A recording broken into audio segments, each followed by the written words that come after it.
Ladies and gentlemen, esteemed faculty, distinguished members of the academic governance, valued professional staff, dear students, and honored guests.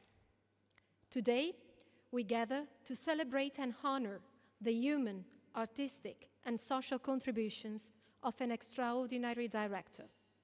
Welcome to the ceremony for the conferment of the honorary degree in philosophical sciences upon Mr. Ken Loach. This special ceremony connects Bologna and London, where at King's College we are delighted to have with us the Rector, Professor Giovanni Molari, the Vice Rector for International Relations, Professor Raffaella Campaner, the Delegate for Equity, Inclusion and Diversity, Professor Cristina De Maria, and our esteemed guest of honor, Mr. Ken Loach. Meanwhile, here in Bologna, in the splendid setting of the Aula Magna of our university library, seated at the speaker's table are Professor Giorgio Bellettini, Vice Rector for University Staff, Professor Riccardo Brizzi, Head of the Department of the Arts, Professor Luca Guidetti, Head of the Department of Philosophy, and Alberto Burgio, Professor of History of Philosophy and nominator of the honorary degree. The entire academic community is following the ceremony through the live streaming on the university official YouTube channel. Ladies and gentlemen, the time has come to begin. I now invite the Rector to open the ceremony and deliver his greeting from King's College.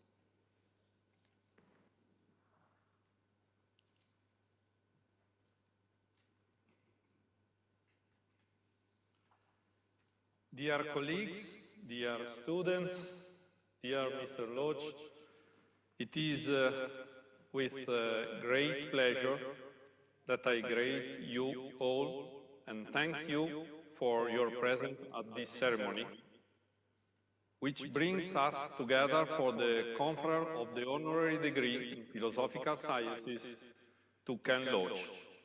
I would like to greet my colleagues and students connected from Bologna, everyone who worked on this event, and the governance at King's College for hosting it. My warm thanks to Professor Alberto Burgio, Professor Luca Guidetti, Director of the Department of Philosophy, and Professor Riccardo Brizzi, Director of the Department of the Arts, who proposed the conference of this honorary degree. It was a proposal that I immediately accepted with great enthusiasm, and for which I thank them, along with all the colleagues from the two departments. Through the ceremonies for the conference of honorary degrees, Alma Mater aims not only at celebrating the excellence of those who received this recognition, but also to present models whose values and ideals can inspire our community, just as Ken Loach has done throughout his career. It is my great privilege to speak on behalf of the entire Alma Mater Studiorum community, to express our profound admiration and gratitude to Mr. Ken Loach. We are grateful for his tireless work as a filmmaker who has never wavered in his commitment to portraying the lives of ordinary people. Through his films, he has consistently shed light on struggles, dignity, and humanity from working-class communities, voices too often overlooked.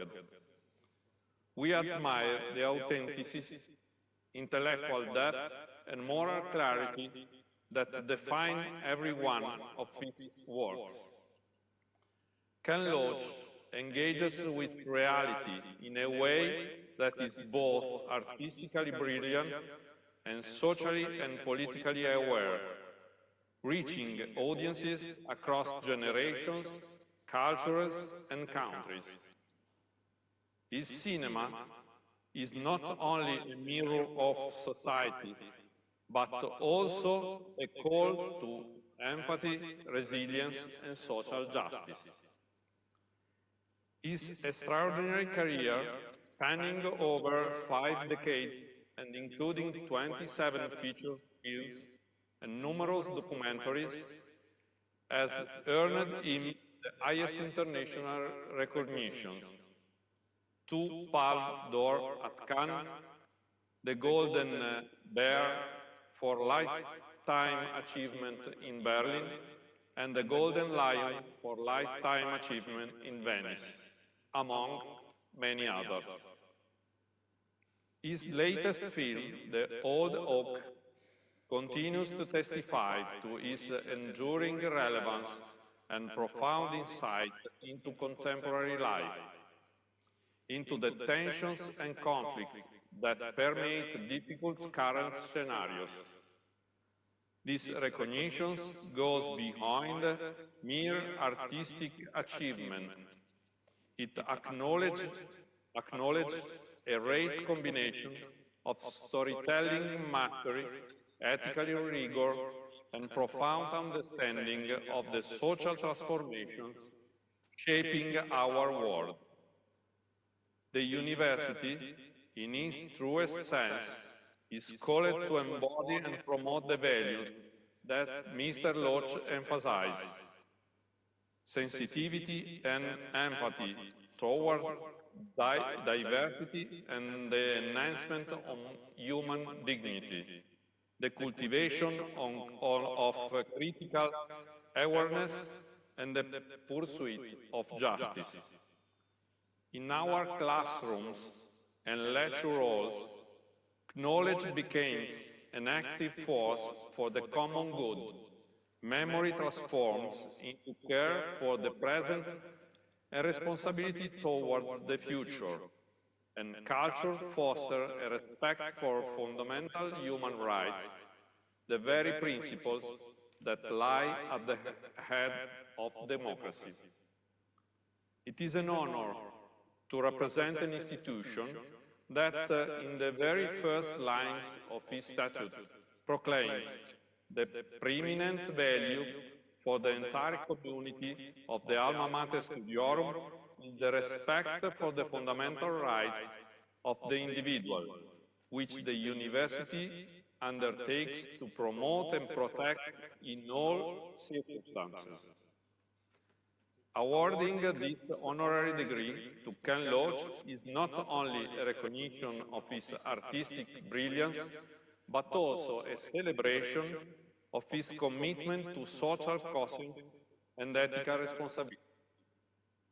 Today, the Alma Mater Studiorum becomes the voice of a border community, both national and international, expressing admiration for a life dedicated to promoting of true justice and dignity of work.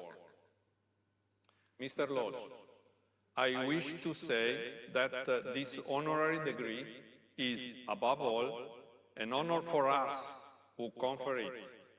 It is a source of pride and joy to count you among the graduates of the University of Bologna. Your work will continue to inspire generations of students, scholars, and citizens who aspire to a society guided by integrity and courage. Thank you very much.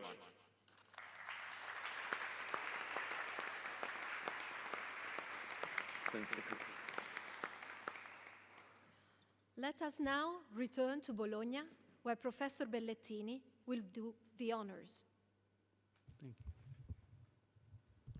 Ladies and gentlemen, rector, faculty, students, but above all, Mr. Ken Loach. It's a true honor as Vice Rector for Human Resources at the University of Bologna to stand here today and offering my greetings on the occasion of this special day. Today we are not simply conferring a laurea honoris causa but we are welcoming into our community a filmmaker whose work has consistently reminded us of the human dimension that lies at the heart of any institution. Today, our university is not just celebrating a great director.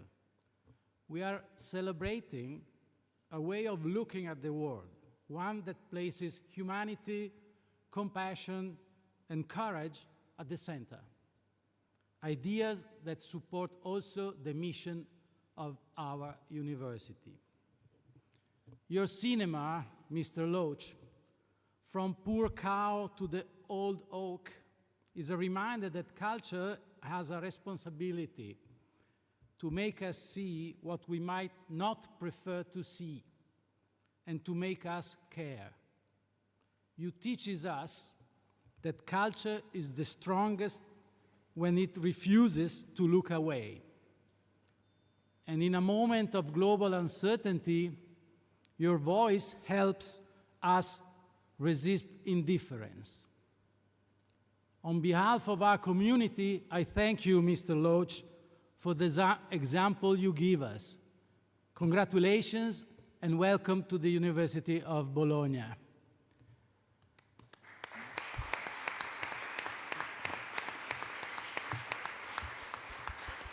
Now I leave the floor to Professor Alberto Burgio.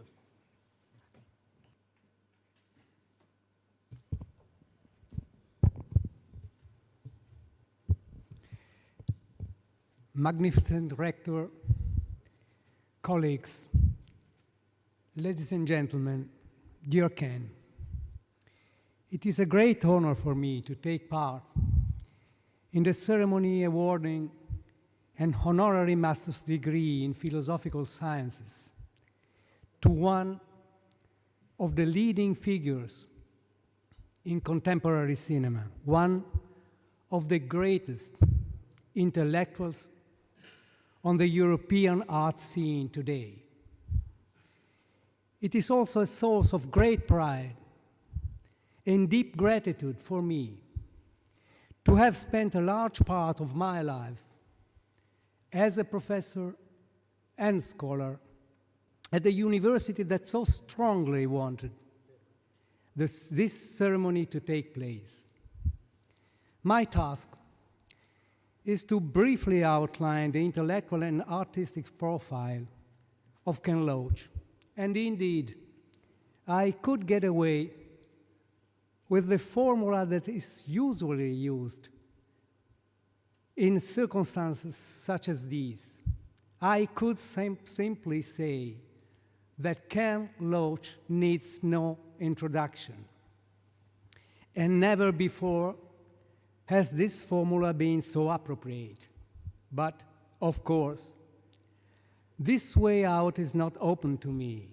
I will therefore try to carry out my task by approaching it from my perspective as a historian of philosophy and culture, as well as a passionate and grateful viewer of Loach's films. In fact, the reason that led the two departments that proposed awarding Ken Loach an honorary master's degree in philosophical sciences, the Department of Philosophy and the Department of Arts, lies not only in Loach's intellectual and artistic profile, but also in his ability to provide a complex and critical image of historical and social reality, the result not only of civic passion, but also of a marked philosophical sensibility. We believe it can be said that, due to the critical perspective from which he observes the reality of our time, and the way in which he questions the history of the 20th century, Loach reveals an uncommon ability to develop original theoretical positions, both with regard to the conception of the craft of filmmaking and the style of investigation of the social, political, and theoretical themes that are at the heart of his vast body of work. First of all, the reality of subordinate labor and the socially devastating effects following the triumph of the neoliberal paradigm and the harmful consequences of nationalism and identity rhetoric. Concerned about the fate of the world and the human condition, and therefore interested in portraying on screen the truths of social and political experience, aware of its essential contradictions. In these terms, Loach recently summarized the fundamental motivation behind his artistic commitment, observing how everything that makes us human emerges from our inconsistencies, fractures, and flaws, and how the drama that cinema must critically understand and render in the form of creative elaboration consists in human fragility, certainly not in stereotypical perfection.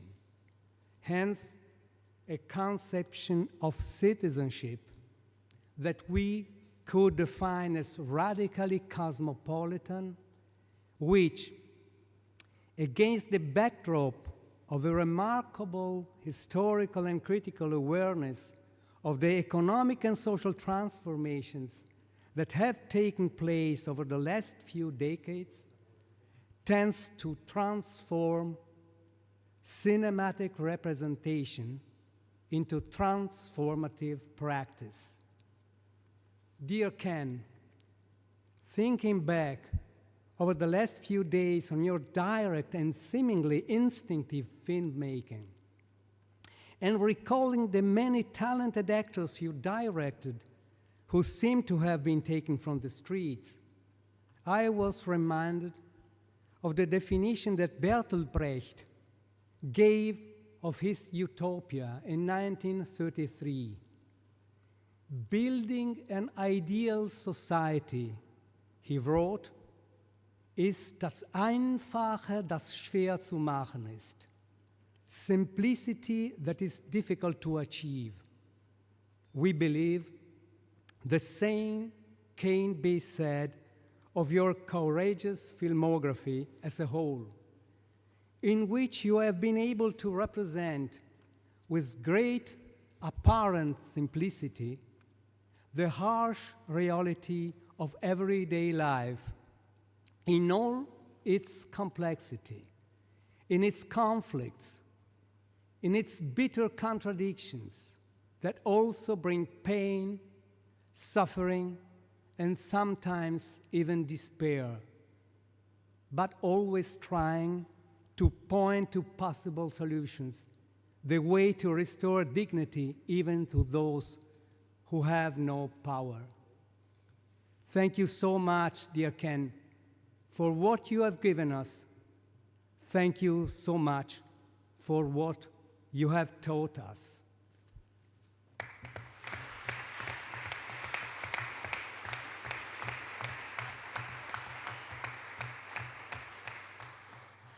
Thank you, Professor Burgio.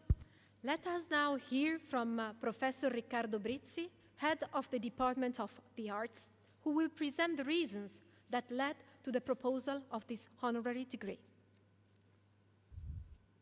Dear Rector, colleagues, guests, and above all, dear Mr. Loach, it's both an honor and a pleasure to speak to you on behalf of the Department of the Arts of the University of Bologna, which has proudly supported the Department of Philosophy in proposing this honorary degree to Ken Loach. We fully share the reason expressed by Professor Burgio who has so clearly articulated the intellectual and ethical significance of this award. Our department brings together the study of cinema, theater, music, media, communication, and visual culture,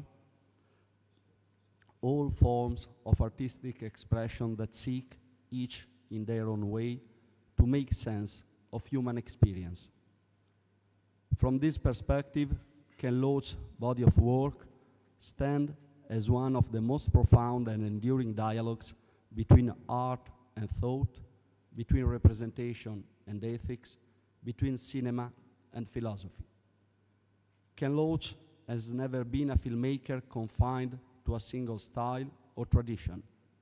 He is rather a thinker who uses cinema as a moral instrument, a tool to explore questions that are, in the end, philosophical. What is justice? What does it mean to live with dignity? These are not only artistic concerns, they are existential and ethical questions that have animated philosophy since its origins. His character, drawn from the working class, from the margins of society, speak a language of resistance and humanity that goes beyond ideology. They compel us to confront the moral foundation of our communities, and in doing so, they make us think, they make us doubt, they make us care. For this reason, the Department of the Arts recognized in Ken Loach not only an extraordinary filmmaker, but a philosopher of the image, a creator who transforms social realism into a form of ethical reflection and who uses the tools of cinema to question the world, to illuminate injustice, and to restore meaning to solidarity and compassion, values that are at the very heart of both philosophy and art. There is another reason why this honor feels especially appropriate.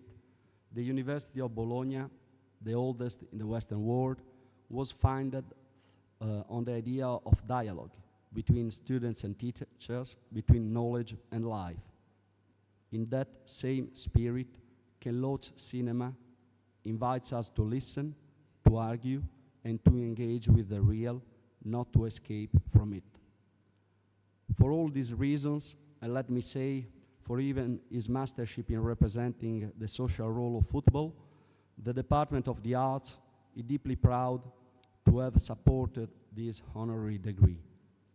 Mr. Loach, your work reminds us that cinema can still change how we see the world, and that art, when guided by empathy and conviction, remains one of the purest forms of philosophy in action. On behalf of the Department of the Arts, thank you for your courage, your integrity, and your belief in the power of cinema to make us more human. Thank you very much.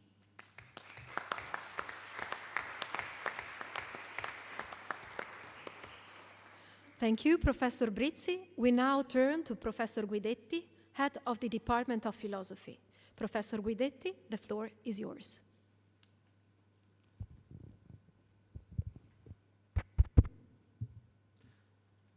We want to thank you, Mr. Ken Loach, for accepting this honorary degree. As head of the Department of Philosophy at the University of Bologna, I would like to underline, as Professor Burgio has already said, the enormous importance of your intellectual and artistic work for our philosophical, sociological, and political studies, for us and for our students, in this difficult historical moment that affects workers, the poor, and the marginalized. Your work represents, in fact, a genuine critical theory of society, giving voice to the lives of ordinary people through images and stories.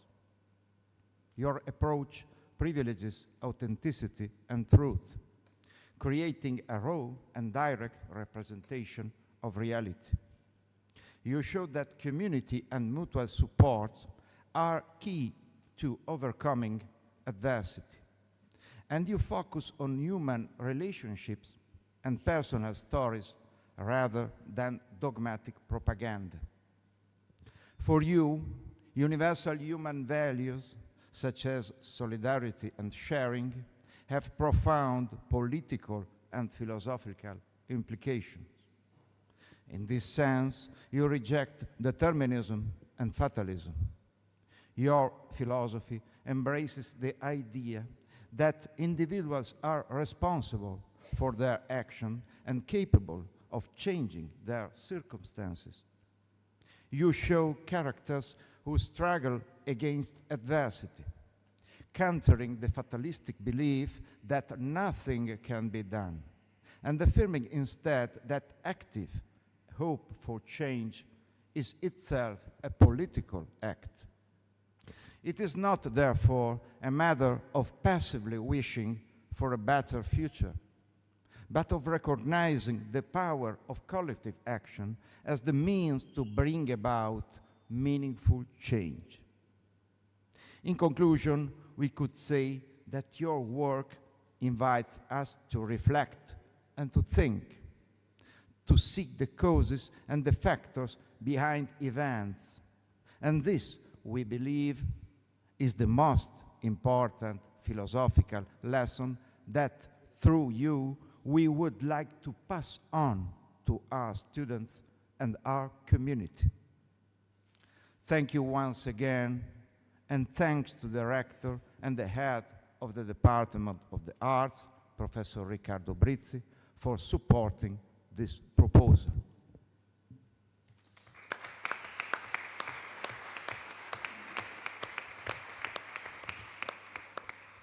Thank you, Professor Guidetti. Let us now return to London for the most solemn moment of this ceremony, as the rector formally confers the honorary degree upon Mr. Ken Loach.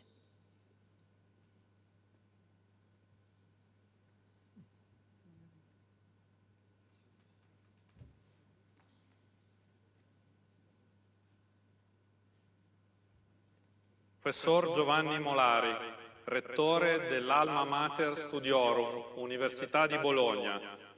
Vedute le deliberazioni del Dipartimento di Filosofia nell'adunanza del giorno 23 ottobre del 2024 e del Dipartimento delle Arti nell'adunanza del giorno 8 novembre del 2024 e veduta l'approvazione del signor Ministro dell'Università e della Ricerca, ai sensi dell'articolo 169 del testo unico delle leggi sull'istruzione superiore, approvato con decreto regio del 31 agosto 1933, proclamiamo Kenneth Charles Loach, dottore ad honorem in Scienze filosofiche, e gli conferiamo il presente diploma di laurea a tutti gli effetti di legge.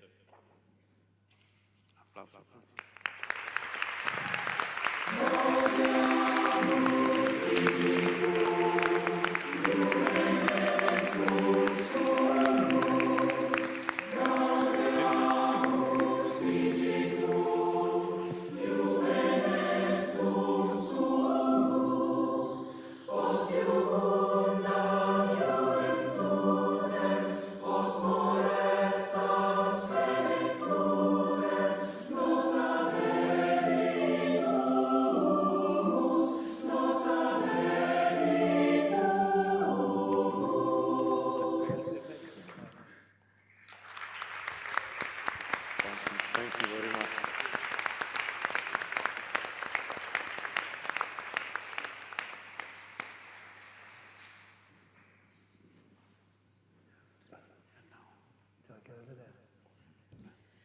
It's now time for Mr. Ken Loach, Lectio Magistralis.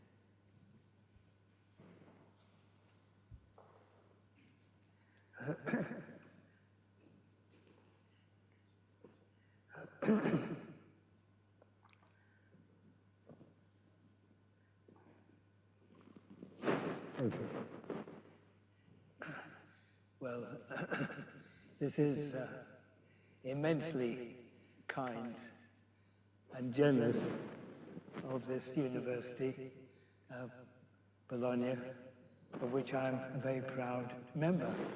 So thank you. And thank you to those who have spoken and said such generous things, immensely kind. I can't live up to them. I wish I could, but at least thank you. And also I must thank you for speaking in English. I mean, this is a huge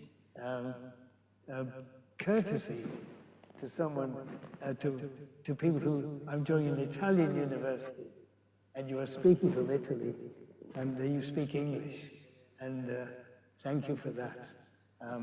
And excuse me if I, just for the moment, take off the hat, because it'll overheat my brain. Thank you. I shall wear it on many occasions. Thank you. Well, I was wondering what I might say while I was sitting there. And I think I would try to share some moments of good fortune and some critical moments over the last 60 years of filmmaking, and why we have come to this point, both in work and in the world we live in, and to say what has helped to shape my point of view, and maybe also the way you see the world too.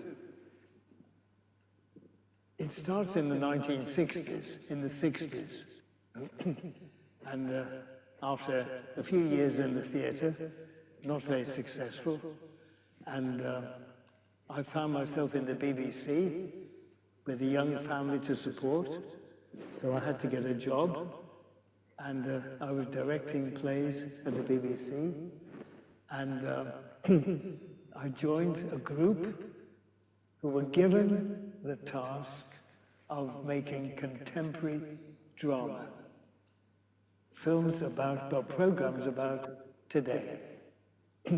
And we started to tell stories of ordinary people. We changed from studio drama to filming in the streets, because that's where the stories were.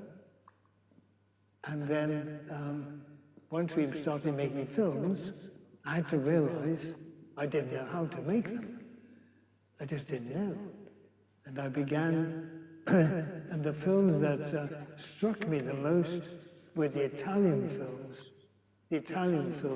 after the war, that told great stories, and the great achievement for me was that it made it clear that the working class was a subject for film. Because we were used to see middle-class people, people who spoke posh, aristocrats, people with servants, and the Italian films taught me that the working class could be heroes. And that was a great lesson. So then we started to learn really how to make films. And it came clear to me that the camera can see who you are. It can see your skin. It can see how you have lived. It can see if you work with your hands. It can see what your diet is. Do you eat well? Do you eat bad food? How is your body changed by work? The skin on your hands. How you talk. How you use language. Your jokes. Your relationships. Everything about you. And so we thought, well, we have to work with ordinary people. We have to find real people. Again, something we learned from the Italians. But just when we were making this, a whole other strand of life appeared. Because the 60s was a time for the new left. The new left. And their slogan was neither Washington nor Moscow. In other words, nor the Stalinist oppression in the East, nor the brutal capitalist exploitation in the West. Neither Washington nor Moscow. And we read books, and we learned street politics, we stood on picket lines, and we were part of that movement. But one thing, my memory is not good, but one thing has stayed with me all my life. And that was this, the basic analysis. And it is this, that there's a conflict, a split that runs right through our society. It is the conflict between those who sell their labor, and it is the conflict between those who profit from it. Those who sell their labor and those who make money from them. And the conflict is eternal, it is irreconcilable, and it will go on until we win. And that's true today, as it was true in the 60s, and it has been true since the Industrial Revolution began. That's the conflict. And everything that we have learned since then comes from that conflict. But then to make films, and we realize that politics doesn't live in politics doesn't, you can't make films about slogans. You have to make films about people. And politics lives in people. It is their experiences. It is their struggles. It is their relationships. It is their sadness. It's in their anger. It's in their suffering. But it's also in their laughter. It's in their laughter and in their jokes and in the fact how they get on with each other and how they survive. And finding stories that our aim was always to provide stories where you tell one small story, a relationship, a family. And in that, just tell that story, and it clarifies the whole contradictions in society. You don't need to make a speech about it. Just tell that story of those people, and that clarifies the world we're in. That was our aim. And here I must say the importance of the writing. I'm not a writer. I don't make films on my own. I always work with others, and particularly the writer. And the writers I've worked with have been magnificent, and great, and I learned from them. And the one I've worked with for 30 years, Paul Laverty, is a great friend and comrade. And they are his films as much as they are mine. But then, of course, we had to work how to create stories that seemed spontaneous, that were, people were vulnerable, people touched you, people felt a new level of reality. These people are really happy. This is happening in front of the camera. And we recognize their humanity. And that was our aim. And the camera becomes like an observer in the corner of the room, with the eyes like the eyesight that we have. Not too big that you see more than you would see in real life. Not so tiny that your eyes don't work like that. So the lenses, the camera, and the light coincide to what we would really see in real life. And I could talk for a long time about this, but just to be really quick, the other thing I found is absolutely central, and that is that when you make films, there has to be a sense of enjoyment. There has to be a sense of mutual respect, a sense where everyone is comfortable, respected, given credit, knows they can make themselves vulnerable. This is the key thing, be vulnerable and not be mocked or laughed at, but respected. And it is the director's job to ensure that. And on a wet day, when the electrician is outside the window, holding a lamp that looks like sunlight, every now and then, it's the director's job to go outside and say, are you okay? You want a cup of tea? How are you getting on? So that you stay in touch, you know, and you are one team, and there is no hierarchy, and no one has a special power, and no one has a seat with a name on, as in the movies. And we are one team. And the other thing the director, I think, has to do is to say to an actor, someone in the film who's never been in a film before, is nervous, to say, I will make more mistakes than you do, which is true. I will make more mistakes than you do, so don't worry. It's just film that goes through a camera. And I think if you can generate that spirit, then all is well. And we were lucky, and we carried on and made a number of films. And then fast forward to the 80s, and to spend a brief time here, because the 80s was a decade of defeat. Decade of defeat. In our country, we elected a hard right government led by Margaret Thatcher, and her aim was to restore profit to business. They weren't making enough money, they've got to make more. How do you do it? Make labor cheaper. How do you do that? Attack the unions, create unemployment, drive down wages, and key, defeat the unions in strikes you provoke. And the big battle was the miners' strike, and the government won. And this is the lesson. Well, there were two lessons from the 80s. One is the ruling class is ruthless. They don't care about your suffering. They don't care about destroying communities. They don't care about bringing poverty. Their bottom line is profit. That's it. They're ruthless. And the other lesson is that the parties of what they call in our country, I don't know if they call them this in Italy, centre-left. We call them the Labour Party.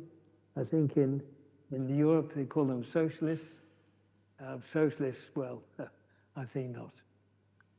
They will never reflect the interests of the working class because they believe in making capitalism work. And remembering that first principle, that's the split between the ruling class and the working class. And that has been borne out ever since, in my experience. And in the miners' strike, the Labour leaders turned their back on the miners. A great act of betrayal. So another lesson. And now we come to the present day. And the present day is the most dangerous, desperate, terrible times. And I think we all feel that the security such as it was, not very secure, but some security, is disappearing. The world is fracturing in front of us. People feel threatened, endangered, insecure. There have been new ways found to exploit working people, insecure work, contracts have gone. Okay, you're working today, you're not working tomorrow. Poverty, hunger. I don't know what it is like in your country, but in our country, something unthinkable is now happening, that many families will not eat unless we put an extra tin of food at the supermarket into a bag. There are many other ways of people being supported by charity food. That was unthinkable 15 years ago, and now it is the reality. And nobody comments. Nobody comments. People starve without charity in the seventh richest country in the world, and that is our society now. And the inequality is stark. Huge fortunes taken out of the country, and poverty, inequality, housing that covers many classes, middle-class families, where young people will find nowhere to live with their parents much longer. There is an imbalance, there's a discontent, there's a rage, there's a disillusion amongst young people, older people, a rage. I've never known anything like it. And of course, as we have warned for decades, the far right cash in. The far right are with us again. What we thought we would never see. Fascism on the streets again. Or people who are so close to fascists. Maybe not fascists, but they use the tactics of fascists. And we see it in our country, we see it in the States, where the anger and the disillusion is exploited, is developed.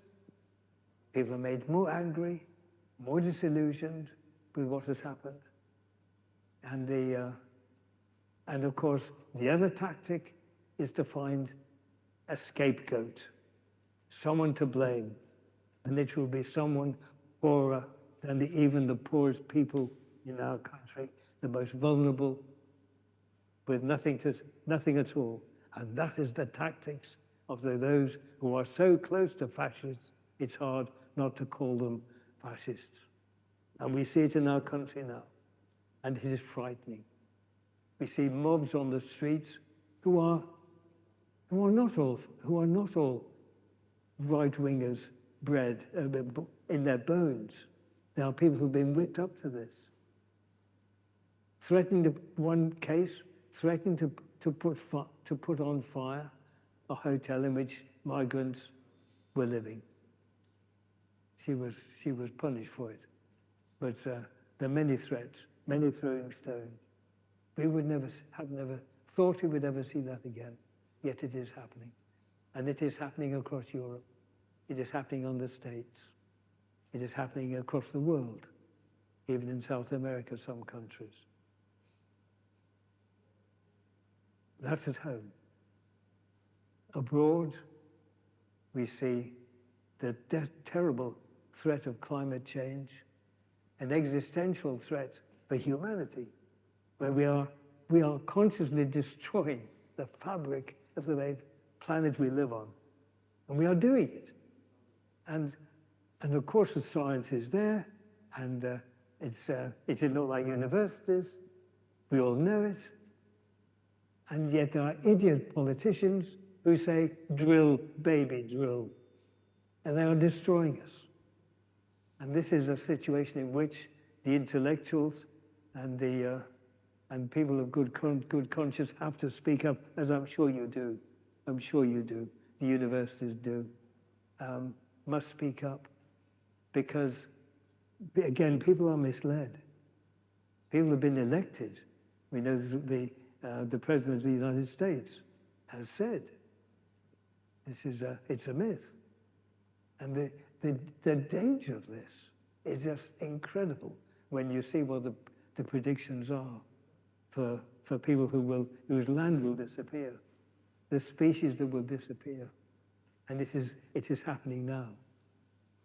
And we all have that responsibility to stand together in solidarity, to make certain science wins, knowledge wins.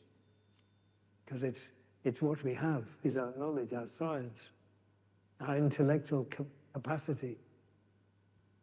And then, of course, wars and all that follows. And we see it in Ukraine, and we see it in the Sudan, which is terrible. And we see it in Gaza and Palestine and in Israel. And of course, that is terrifying. And what is extraordinary, because you think, well, we look around and say, where's the moment of hope? Where's hope? My God, we've got to live, you know? This is a world we are passing on to the young people that you teach, that we are, our time as custodians of the planet has been pretty poor, really. I think we should get sent down from university for our stewardship of the planet. But such as it is, we have this terrible, terrible war that we have seen. And what marks out, to me, the war in Israel-Palestine and the war against the Palestinians in Gaza is this. It has now gone on for 2 years, with years and years of illegal occupation, settler occupation, theft of land, military occupation, illegality after illegality, allowed, tolerated by Western governments, tolerated, some wanton killing with impunity. But now, in the last 2 years, and what has happened from October 23 onwards, is just something we thought we would never see again. Like some of the other things we talked about. Never see again. We never thought we would see a genocide again. And that's simply intolerable. But I say what marks this out for me is that my country is sending weapons still to a state that has internationally, the international bodies that have spoken, and spoken with great authority, an association of, International Association of Genocide Academics, I believe, and the United Nations Commission of Inquiry has also come to the same conclusion that Israel's actions amount to the legal definition of genocide. Those are the highest bodies in the world that have spoken. Not the courts yet, but they have. And their conclusion is unanswerable. They've checked the laws. It is genocide. And my country here is selling weapons to the country committing genocide. And that is a shame on both of us, on all of us here. I can't speak for Italy. But it is something we should see with absolute shame. Our country is breaking the Genocide Convention, which is a legal obligation to prevent genocide. They are not doing it. They are breaking the law. Where's international law? Where's the protection of the Universal Declaration of Human Rights? Where is it? Broken, shattered by politicians it's not stupidity. It's cynical collusion in a war crime of the greatest proportions. And that's our government today. And we should be deeply ashamed. And every state that falls into that category should also be deeply ashamed. Because we've all seen the pictures. We've all seen the pictures, the starving, the dead, the mourning, people buried under the rubble, desperate parents, operations without things to, what do you call it, when you numb the flesh, anesthetics, weapons, amputations without anesthetics. And we are colluding in that. Shame on this country, and shame on the country, other countries in Europe who will go along with it, and most shame to the United States that has funded this whole grisly operation. What can we do? Well, it has created the biggest international support that any other issue of the times, and that is a moment of hope, because mass demonstrations saying this cannot continue, calling for the rule of law, simply the rule of law. This cannot continue.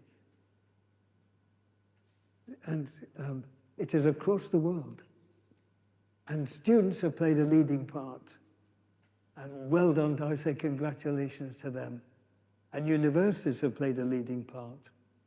And I think we have to be absolutely rigorous in how we interpret our duty, which is to absolutely cut academic ties. It's a peaceful way of showing where we stand. We simply must do it. Likewise, artists of all kinds should do it too. And many do. Artists, musicians, writers, in theatre, painters, poets, many of them speak out. And also, I have to say, sadly, a lot of filmmakers don't, and they should. Some don't.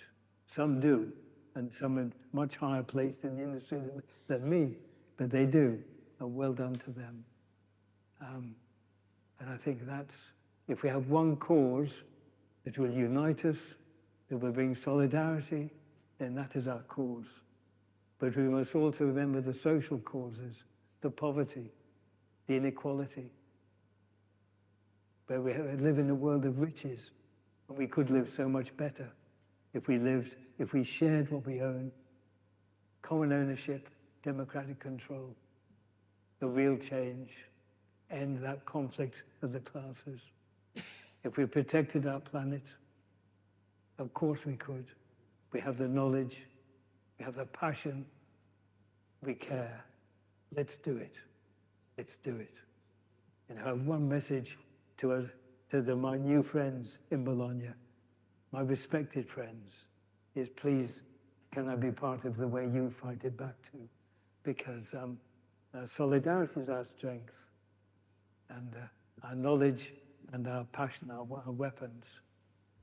And if I can end with one quote, if I can remember it, from Paul Robeson, the great black singer of the 30s, 40s, 50s, a wonderful singer, but also politically absolutely committed. And if I can remember it offhand, it is artists, it should apply to university lecturers and professors and the ones who know, the intellectual leaders, should apply to them too. Artists are the gatekeepers of truth. They are civilization's radical voice. Let's be that in our universities, in our arts, and at the workplace too, and in the schools, and wherever we work, in our communities, wherever we live, wherever we work. Let's be the voice of truth. It's a huge honor to be here. I've spoken far too long. I'd state my welcome. But thank you so much. It's such an honor. And I'm looking forward to wearing the hat again. Thank you.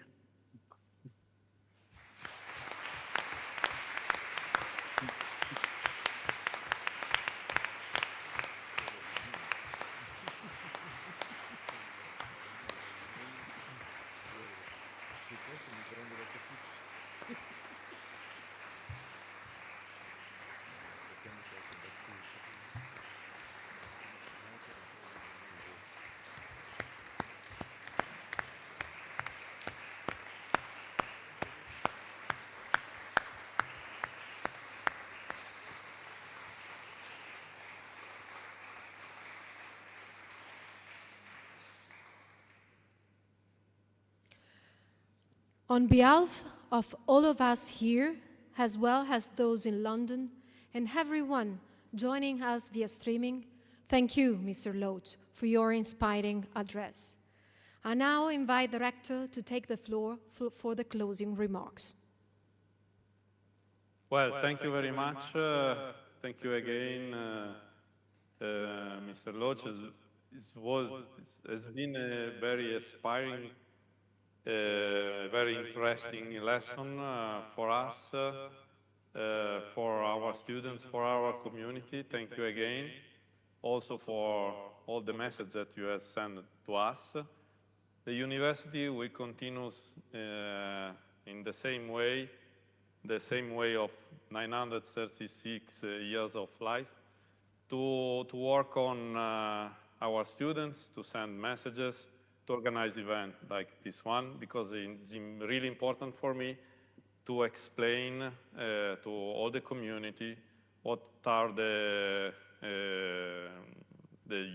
defense of human rights, what are the respect to the people, the respect to the humanities, and in your speech, a lot of this subject has been highlighted. Thank you again. I would like also to thank all the people that are present here in London and also in Bologna, in the Aula Magna, that's full of our colleagues. Thank you very much also for all the staff that have organized this event. Not easy to organize in 2 different locations. Then I would like also to thank the government of King's College to have permitted to use this very wonderful room. And thank you again for this fantastic day. Thank you again to all of us.